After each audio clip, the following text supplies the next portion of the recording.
Avatar What Ifs, Episode 1, Avatar Wangdu.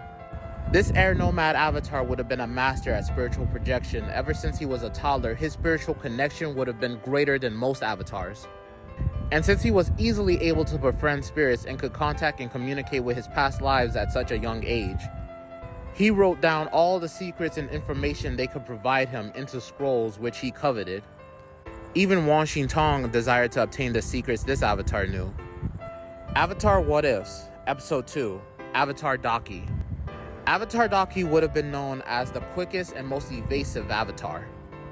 Being a master at wind running, this avatar would have been the hardest to catch because he would find himself running 5 to sometimes even 10 times faster than the wind. And he was no slouch when it came to combat either, as he could form powerful tornadoes around himself, both for attack and defense purposes, making you wish he would just run away. Avatar What Ifs, Episode 3, Avatar Benba. Benba would have been one of the few cutthroat avatars who would show no mercy to the people who threatened the peace he was trying to protect. And with being a masterful airbender since their youth, they would harness the lethal side of airbending and utilize it to literally take people's breath away until they were permanently breathless. Avatar Bambo would have done such a good job at striking fear into people's hearts that most people to this day know not to F around with the avatar. Avatar What Ifs, Episode 4, Avatar Naka.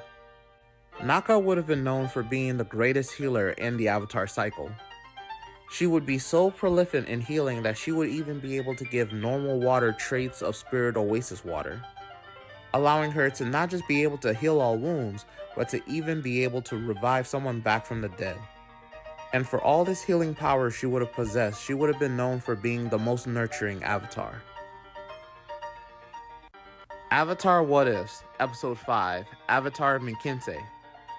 Mcken would have been known for being the avatar most in tune with nature.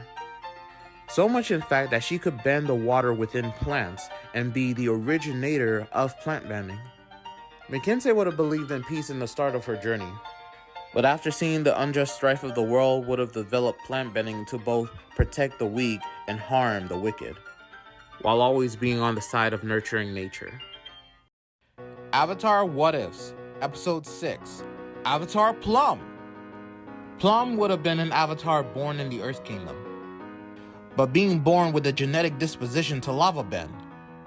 In fact, he would have been the very first originator of lava bending.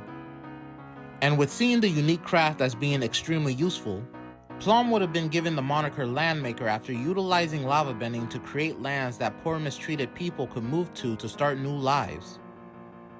Avatar What Ifs, Episode 7, Avatar Cyprus. Cyprus would have been the avatar known for her astounding and dazzling crystal bending, being able to seemingly create crystals from any ground she stood upon. Even the mightiest, cruelest warriors feared this avatar's ability to summon literal diamond storms that could turn their very bodies into priceless, sparkling coffins that were horrific but absolutely gorgeous. Avatar What Ifs, Episode 8, Avatar Fusang. Now, Fusang wouldn't have been the very first sandbender, but he would go on to learn the craft from the ones who were, and through his avatar power, would have been the strongest sandbender that ever lived. With the power to create massive sandstorms from any rocky terrain, this efficient avatar was known for burying armies of his enemies regardless of how many there were, making them breeze away like the sands in a desert. Avatar What Ifs, Episode 9, Avatar Geki. Geki would have been the only avatar in history to be a prodigy firebender like Azula, allowing him to generate blue flames. So not only did he have powerful firebending moves like jet propulsion or creating huge flame walls, he could also focus his blue flames into a precise point, allowing him to slash through any obstacle in his way, giving him the moniker Geki of the Sapphire Blade. Avatar What Ifs, Episode 10, Avatar Union.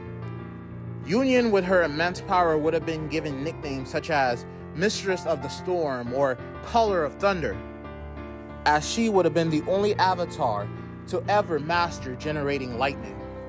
And the electricity she generated through the avatar state was so massive in scale that as a result of it, she could summon powerful lightning storms to obliterate any of her opposition.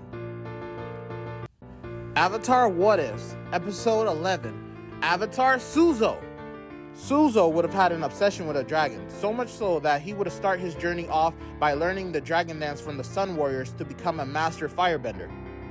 He would have then started tracking down and taming dragons to add them to his massive dragon army that he was making.